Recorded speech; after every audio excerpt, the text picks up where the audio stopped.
Saya dengan istri itu sudah bersyukur. Ya harapan kami itu kan, kami berdua itu mulai kecil itu kan ya ingin berangkat naik haji itu. Kalau haji ini memang sudah ketentuan pemerintah demikian. Yang Iya. paling ruwet itu malah pertanian sekarang. Iya, biaya operasionalnya itu besar, mana pupuk subsidi terbatas, biaya obat-obatan naik. Ketika panen, jelasnya kan nggak bisa maksimal sudah. Ketika kita mau membiayai, kembali apa enggak biaya yang mau kita keluarkan, itu pemikiran petani seperti itu.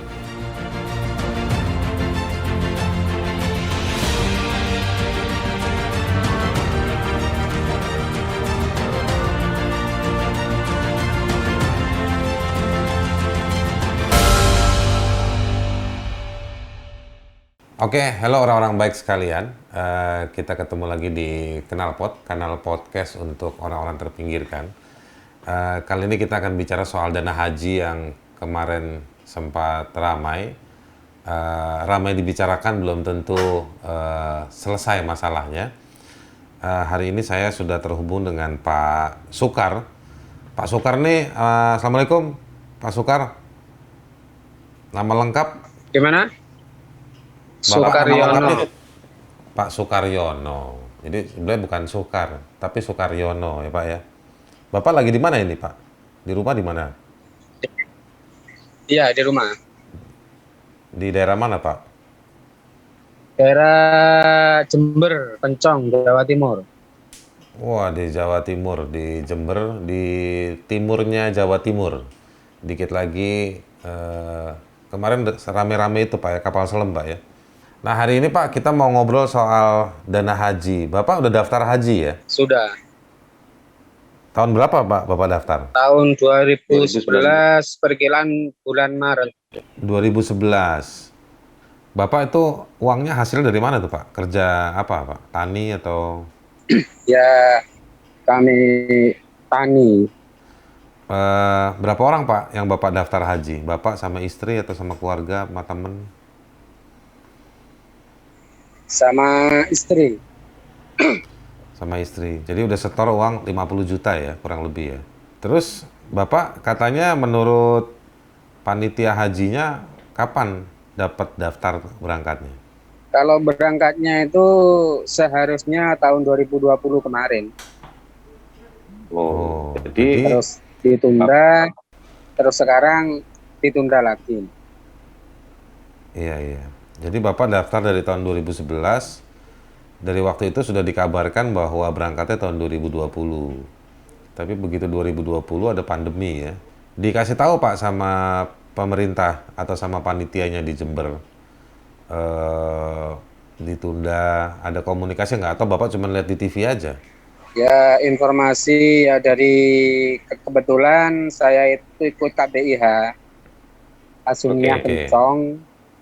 Kami Iya. sudah sih, paspor sudah diurusi, terus karena pandemi itu akhirnya kami ditunda. Iya. Oh jadi udah sempet ikut manasik, dokumen sudah diurus semua. Pokoknya keputusannya ya karena memang karena lagi wabah di dunia akhirnya nggak bisa berangkat gitu ya. Iya. Nah terus dari apa namanya dari panitia pemberangkatan haji ada ngabarin Bapak nggak nih ditundanya berapa lama atau bagaimananya dikasih tahu nggak Pak? Ya ditundanya kalau untuk karena ditunda tahun 2020 maka otomatis langsung masuk ke tunggu ke 2021 itu. bergeser ya. Cuma secara resmi itu ya belum tidak ada, cuma kami sudah dapat berita dari KBIH, terus informasi dari televisi. Jadi terus gimana Pak? Waktu tahun 2019 sebetulnya Bapak udah seneng dong. Wah tahun depan udah dikit lagi berangkat nih gitu. Tiba-tiba nggak jadi. Pasti wah pikiran kacau dong. Jadi atau bagaimana? Ketika saya mendapat undangan dari KBIH, ya Saya dengan istri itu sudah bersyukur. Ya harapan kami itu kan, kami berdua itu mulai kecil itu kan ya ingin naik berangkat haji. haji itu. Di kampung, tetangga-tetangga, satu desa, satu kampung, ada banyak juga yang sudah daftar dan ngalami hal yang sama kayak Bapak. Sudah di desa saya itu yang mau berangkat kemarin itu orang 16. Terus gimana? Kecewa atau cukup sabar menerima situasi ini atau gimana nih? Campur aduk ya? Kalau masalah ya sedikit banyak pasti ada kekecewaan. Iya. Cuma ya karena memang situasi seperti ini ya kami harus menerima gimana lah. Iya, Justru saya itu lebih memikir di dunia pertanian sekarang. Kalau haji ini memang sudah ketentuan pemerintah demikian. Yang Iya. paling ruwet itu malah pertanian sekarang. Rute gimana Pak soal tani itu? Ya nuwun sewu. Ini sudah keluar dari bab haji ya. Nggak apa-apa kan? Petani kemarin itu mau panen, jual itu tengkulaknya itu nggak mau beli. Kenapa alasannya? Jadi benar-benar alasannya katanya ya saya nggak tahu sendiri. Katanya itu istilahnya itu seleb-seleb besar itu nggak mau beli. Bahkan sekarang itu saya menawarkan gabah KG itu cuma ditawar 47. 47 itu artinya apa Pak? Jadi 4.700 per kilogram. 4.700. Oke. Sekarang alasannya dolok itu katanya nggak mau beli. Saya itu sampai nggak habis pikir. Iya. Nah, itu udah disampaikan nggak? Udah disampaikan ke Pemda, Pak? Saya kira kan ada PPL. Saya kira sudah disampaikan kalau masalah itu. Sudah rame kok kemarin. Ya. Jadi Rame di sana. petani biasa. Iya, biaya operasionalnya itu besar, mana pupuk subsidi terbatas, biaya obat-obatan naik. Ketika panen, jelasnya kan nggak bisa maksimal sudah. Ketika kita mau membiayai, kembali apa enggak biaya yang mau kita keluarkan, itu pemikiran petani seperti itu. Saya itu sampai mikir kalau semua petani demikian, ketahanan pangan negara kita itu apa bisa dipertahankan deh. Ini mungkin perlu dicarikan solusi. Kalau kami petani kecil ya cuma menerima ini. Nggak ada kebijakan untuk ini ya, ngebeli hasil tani itu ya dari pemerintah ya? Ya kalau menurut saya daripada mensubsidi pupuk, lebih baik subsidi hasil panen atau mungkin petaninya yang disubsidi. Sehingga yang menerima subsidi itu petani, bukan orang-orang yang dalam tanda tidak bertanggung jawab itu.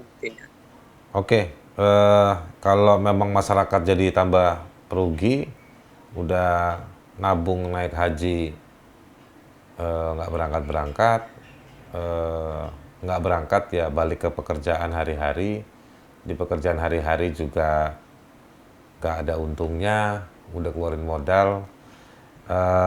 Saya pikir ini dari suaranya Pak Sukar ini cukup orisinil dan cukup menarik, aspirasinya suaranya jadi menarik meskipun jawabnya sepotong-sepotong, tapi sebetulnya menggambarkan bagaimana masyarakat di tingkatan bawah itu menghadapi dilema untuk haknya menjalankan peribadatannya karena terganggu oleh wabah, cukup sabar dan mau dan tetap bekerja. Tetapi ketika sudah bekerja dan menghasilkan, ternyata terjebak oleh mekanisme pasar yang tidak membela dan menguntungkan secara proporsional dan wajar kepada masyarakat.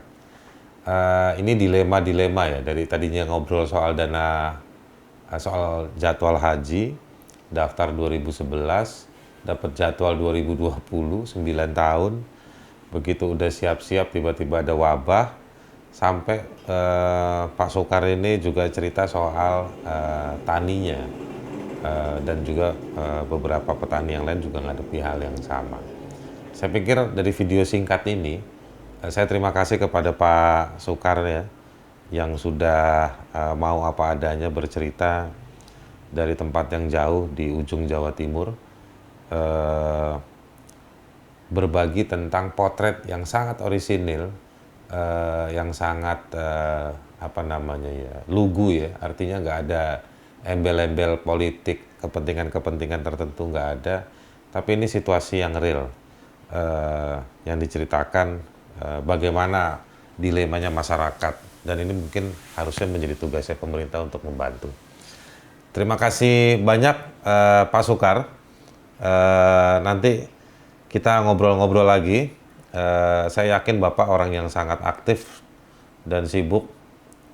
Mudah-mudahan sehat terus. Mudah-mudahan wabah cepat berlalu, Bapak bisa berangkat haji bersama istri. Baik, orang-orang baik sekalian, kita akan ketemu di Kenal Pot berikutnya, kanal podcast untuk orang-orang terpinggirkan.